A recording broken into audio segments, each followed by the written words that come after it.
Hello, friends. Welcome back. Hi, Lou. How are we doing today? Good.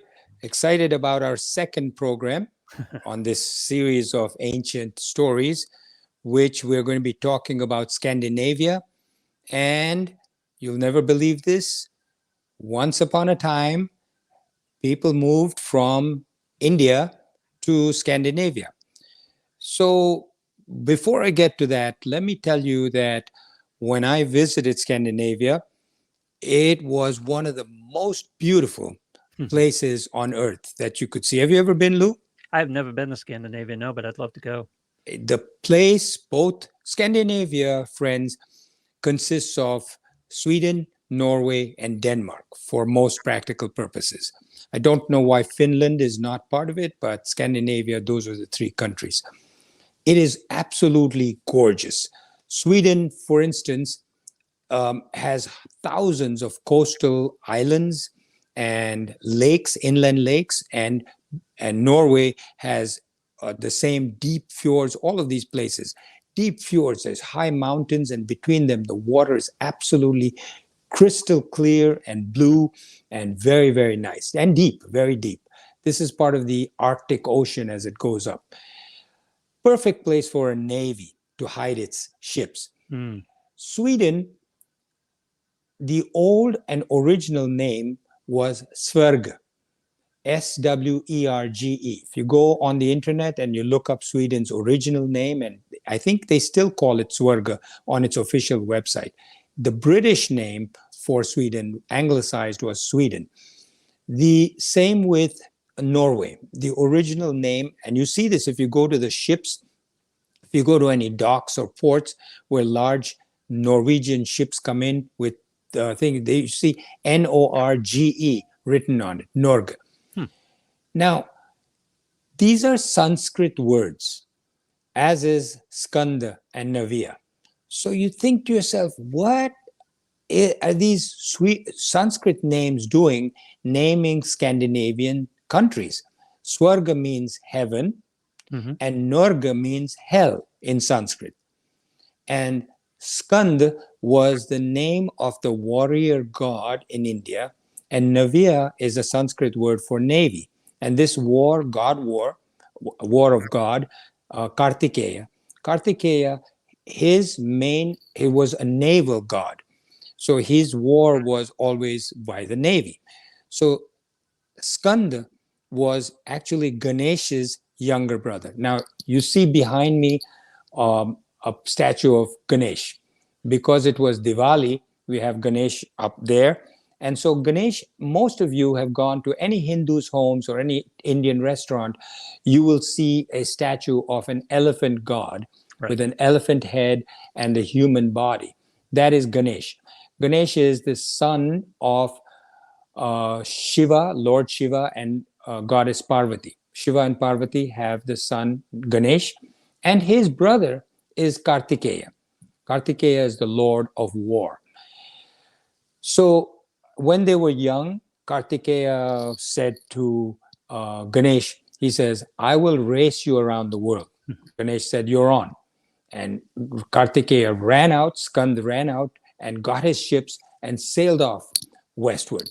And when he sailed, he went around the world, came back, and Ganesh was still sitting there. And he said, Kartikeya said, I won. I went around the world, came back. This is just a mythological story. Sure. And Ganesh said, no, I won. He says, how could you have won? You didn't even move from here. He says, I did move. I went around our parents, Shiva and Parvati, 2 or 3 times. To me, that's my world. And so I won. Now, this is a story meant to tell children in India how important your parents are. That to you, they are your whole world. But it also reflects the fact that Kartikeya or Skand, A, was the god of war, B, had a navy, C, had the ability to go around the world.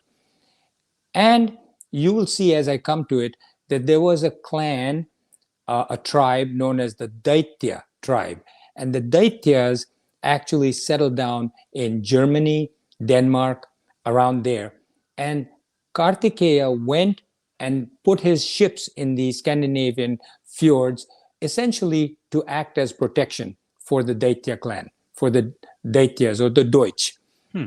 So this is all new to you, and the names may be a little confusing. So, sorry, let me back up a second.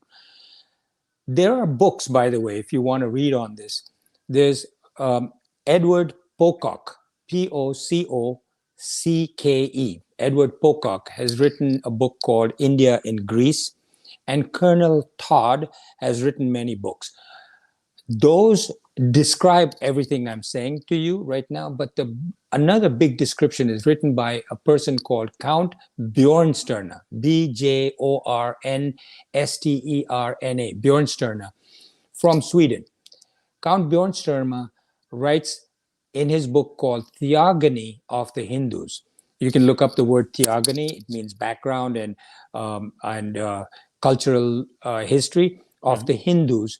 Theogony of the Hindus. And he says, being Swedish himself, says that the Hindus were the original settlers in Scandinavia. So Edward Pocock and Colonel Todd observed that both the warriors of the Scandinavian countries, who are known as the Vikings, and the Kshatriyas, warriors who migrated to Europe, are one and the same. Their behavior, the valor, the techniques of war, their mythology, and their poetry, quote, would alone suffice to suggest a common origin, close quote. And, quote, it is sufficient to observe that the European, the Scandinavian, and Indian Kshatriya or warrior are identical. So, if you look at depictions of Kartikeya or Skand, you see that he looks like the original Viking. Long, matted hair, unclean, unshaven, warrior-like, covered with axes and maces and stuff like that. So that's the story of Kartikeya and the god of war, because the Vikings or the Skands were protectors of the Daitya. Now, there was as we said in the previous episode, there was a sage called Kashyap. Kashyap was a very famous sage. That's where the term Kashmir comes from.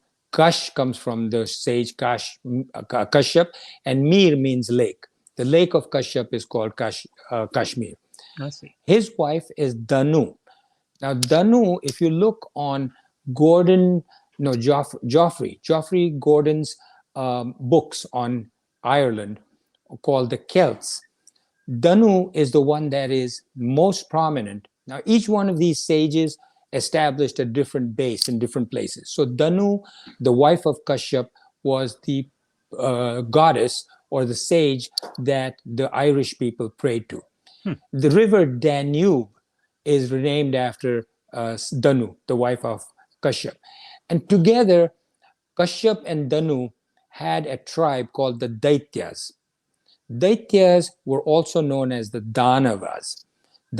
These Daityas, it was Daityasthan, which was Than means a place of like Rajasthan, Afghanistan, Pakistan. So Daityasthan became Deutschestan. Deutschestan is Deutsche Land because the British put land there. So the Sumerians worshipped Anu. Anu is a common name you'll see among all of these things that the different cultures over there worship. So Danu, and there was another sage called Merk, M-E-R-K. Danu and Merk together founded the country Denmark. So the Aryans were these pure people, as we said before, who lived very nobly. They were followers of Yah. So they were Aryans, having a clear path towards God or spirituality. And these Aryans then are mentioned in Count Bjornstjern's book, which is India, the Theogony of the Hindus. And then you should also look And at... again, if someone just jumped in, we need to separate them from the Aryans of Hitler. This is a whole different concept, and it has nothing to do with race. Yes, please say that again, Lou, so that they understand that. Yeah, we are so locked into Aryans from the reference of Hitler in the context of the Nazis, but this is not what we're talking about here. It's a class of people who were higher spiritually. Yes, and I think there's no question that Hitler knew what the Aryans were in India and the Vedic culture, but he usurped it. He kidnapped it and made it his own and said, this is what the Aryans were. Yeah, Anyway, that's one of those trigger words that I just will probably mention it a couple times throughout the episodes here when it comes up, because it is a trigger word. So, in this context, it's got a completely different meaning. right. So read Count Bjornsterner's book, which is Theogony of the Hindus. Read Pocock's book called the India and Greece, and you read something which is available freely on the web. It's called Arya Tarangini, Aryatharangini. If you go on to Google and you look under the government of India, it gives you various old books that it basically has online for free. These books give important and valuable facts regarding the origins of the Scandinavian countries from India. Now let's talk about religion. We'll talk about a few things before we stop today. One is the religion. The people who went from India to Scandinavia carried with them the Vedic religion. At that time there was no other religion. There was no Christianity, no Islam, no Judaism, and no Buddhism. With Soon thereafter, thousands of years before Christ. thousands of years before Christ, correct. Now, when Gautam Buddha, who was a Hindu, born to a Hindu father, came to realize this and started studying about the Vedas, there were a few things that he did not believe in and did not agree with. So he formed his own religion called the Buddhists. Although he was a Hindu, although he was a follower of the Vedic Dharma, he formed his own offshoot called Buddhism. But the four sacred books were still the Vedas. The Buddhists followed the Vedic Aryans wherever they went. So if the Vedic Aryans went with Skand to Scandinavia, the Buddhists followed them. This is a very important thing because you'll see this in Greece and you'll see this in other places, and it's very interesting, but I will have to mention it again. So wherever they went, initially they were very peaceful and they didn't fight, but occasionally wars would break out between the Vedic people and the Buddhist people. So when they went to Scandinavia, initially, this was pre-Christian Scandinavia. Initially, they were all followers of the Vedic, which are Hindu. Then they became Buddhists. Then they became Christian. So the main focus that you find now is that of Buddhism in Scandinavia. So what does Buddha mean? Buddha means, like we've said in the Gita lectures, Lou, Buddha means intellect, intelligence. The enlightened one is Buddha.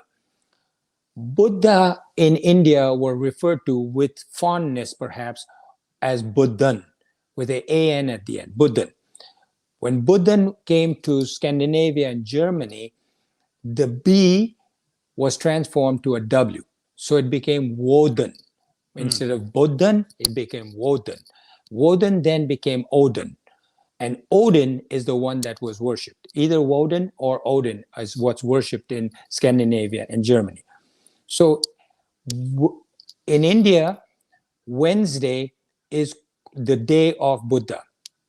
Sunday is the day of the sun. Monday is the day of the moon. Wednesday is the day of Buddha. So it's called Budhwar. War means day of. Buddha means Buddha. Budhwar is Wednesday.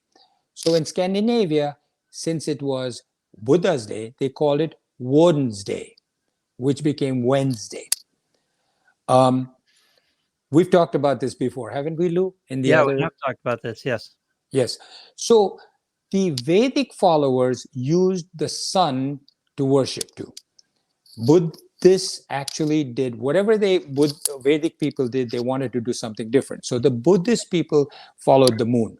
So the sun worshippers were known as Suryavanshis, and the moon worshippers were known as Chandravanshis. The flags of the countries that were Vedic had the moon on it, the sun on it, and the flags of the moon worshippers had a crescent moon on it.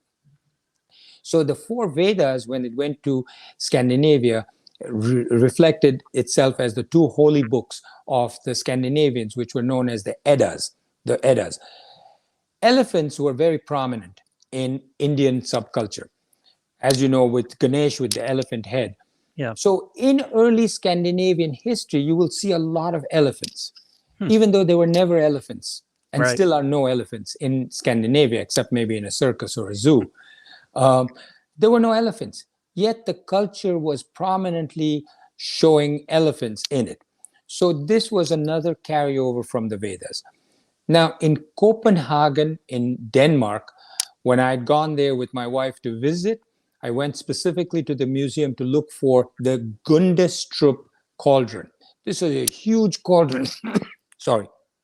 If you can look it up and on the internet, you'll see a huge big silver bowl, which is going back hundreds of years BCE, and it was found in the field in Denmark. And this was a copy of something that came from Danu and Mark, and it basically shows different people in yogic poses. So, how much time do we have? What time is it, Lou? You've got time. Go ahead. Okay. So, in mythology, the heroes of Scandinavian folklore and mythology have striking similarities to the heroes of the Vedic epics, such as the Mahabharata or the Ramayana or the Bhagavatam or the Bhagavad Purana. It's too much for me to go into all of these. So if you're interested, look at the story of Siegfried. Siegfried in Norse literature is the same as Karna in the Mahabharata. Karna was born with a coat of bone, like a shell, like a tortoise has, turtle. Mhm. And so also was Siegfried in the Norse literature. So the Eddas of the Scandinavians basically have the same folklore that we have in the Mahabharata, Ramayana, or Bhagavatam. If you look at Thor or Ragnarok, annihilation by Surat, hell, and compare it to Bhagavatam, write these numbers down. You can get this on the internet. Bhagavatam 3.11.30. And you'll see that the stories are the same.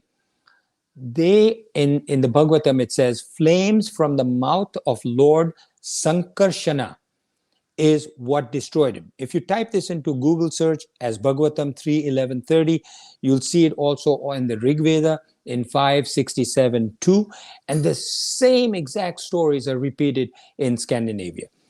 Now, Vedic mythology shows Indra as the lord of rain and thunder.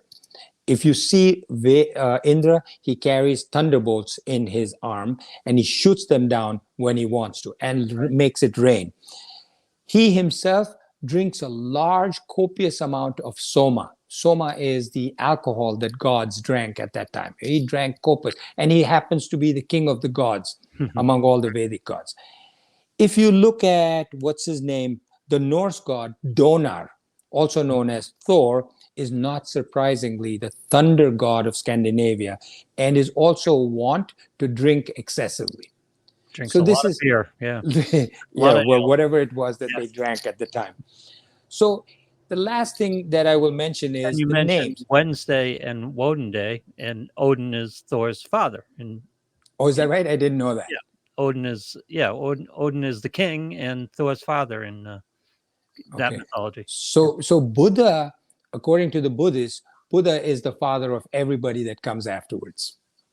So if that makes sense, what you're saying. Yep.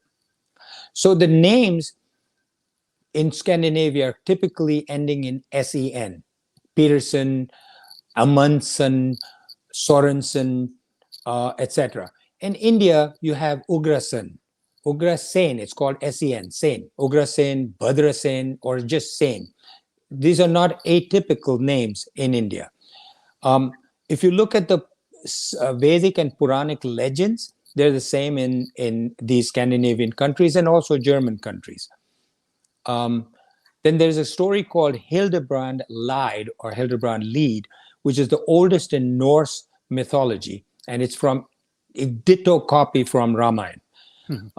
What else did I want to mention to you? And when I was there in Scandinavia, we saw articles in the newspapers about ships being pulled up from the Arctic Ocean, and these ships had Vedic symbols and Vedic images, including the swastika and elephants and so on. There's an author called Laura Elizabeth Poor, Poor, and called the book is called Sanskrit and its Kindred Literatures: A Comparative Mythology. Hmm. She says the Vedic gods of old were stigmatized and misrepresented it as devils and demons by 1030 CE. So 1000 years after Christ was Right. born, 1,000 years later, these same Vedic gods became misrepresented as demons and devils, so that they were removed from the Vedic folklore. And that's when the culture of Scandinavia moved away from Vedic to Christianity. Right. Yeah. They were working their side of the street. What That's a was good going way on? of putting it. Yeah. Yeah. All right, so that's Scandinavia, friends. And I So think, this is fascinating. So these are results. These are exodus from what we know now as India, coming through the Middle East and Europe, Eastern Europe into the north. That's quite a migration right there. yeah, and it happened over thousands of years. It didn't happen right away. Like, there's no way to know exactly how that happened. I think the scholars basically say it happened before 3101 BCE. Some say before 3500, but nobody says for sure that it happened during this time to this time. I mean, these things happen gradually over hundreds or thousands of years. So you're right, yes. Is there any indication why one was named heaven and one was named hell? No, there's speculation. The Yeah. different authors write Yep. that number one, it meant that there was no sweat. In Sweden, comes from the word sweat. So Oh, there I was see. no sweat in Sweden because the temperature was so beautiful. Sweden in the summer, if you've ever been there, looks gorgeous, Okay. absolutely gorgeous. And in winter, they had to name one place Sweden, one place heaven, one place hell, because in the summer these places all look so gorgeous, and in the winter it's dark for most of the time. The daylight is like for an hour or 2 hours, Yep. and the rest of the time it's like hell. For these people who came from India, where it's sunny most of the day, nice temperatures, this became like hell during winter. That's the only explanation that I found. This is what we're going to have to release as we go further into this series, because we're very familiar with the Vikings' emigration from Scandinavia and we understand the ties there. But we just assumed there was a big civilization in Scandinavia before that just came out of nowhere, and that civilization came from another place as well, as all civilizations did. This is kind of the theme of this podcast, right? Exploring those roots. Well, that's only one part of its friends, is the theme of exploring the roots. But next time, just as a sort of diversion from this, what I'd like to talk about, Lou, and you tell me if this is okay or not. I want to talk about a story that fascinated me when I heard of the British who had colonized India. There was a big story about a prince. Tell me, friends, if you would like this by writing to me at arisearjuna@gmail.com. There was a prince, and he was known as the prince of a country called Bhaval, Prince of Bhaval. He died. And when he died, he came back as the prince. And it's a long story, so I won't go into that now. And then he started to reclaim his kingdom because somebody else had taken it over. His physician had taken it over and said, "I'm the king now." So he said, "I'm the king." And he said, "You died. We all saw you dead and we went to your funeral." Yeah. And he went to court. The king went to court. Prince of Bawal went to court. And the British couldn't believe that somebody had come back to life. So the British actually went through multiple judges. They kept sending teams of 3 judges, one after the next, from England to India to hear these stories that were unbelievable. That's a story that I'd like to tell Well, next time. sounds like fun. Sounds like a familiar story too, by the way. Is that right? Yeah. Are you Well, sure? yeah. You're Uh, aware of this? no, but it sounds like the story of Christ in a way. Yeah, maybe, yeah. Yeah. Well, anyway, I didn't believe it. So I actually asked somebody to research it and get me newspaper clippings from Great Britain at the time. And there's no question, it was all over the headlines or at this time, and there has been movies made about it and books written about it. So I thought, this is, since the title of our podcast is Ancient Stories, Mhm. what better story to tell than this? Especially as we come up to its Halloween. Yeah. As we're doing these. Yeah. So it'd be a great story to tell. Good. And we'll see you next time. Check us out on Apple Podcasts, Google Podcasts, Spotify, YouTube, and subscribe if you're listening to those podcasts and those outlets so you know when we drop the new one. And please write to me if you have any questions or comments. And the email is arisearjuna, with an A at the end of Arjun, arisearjuna@gmail.com. Thank you very much.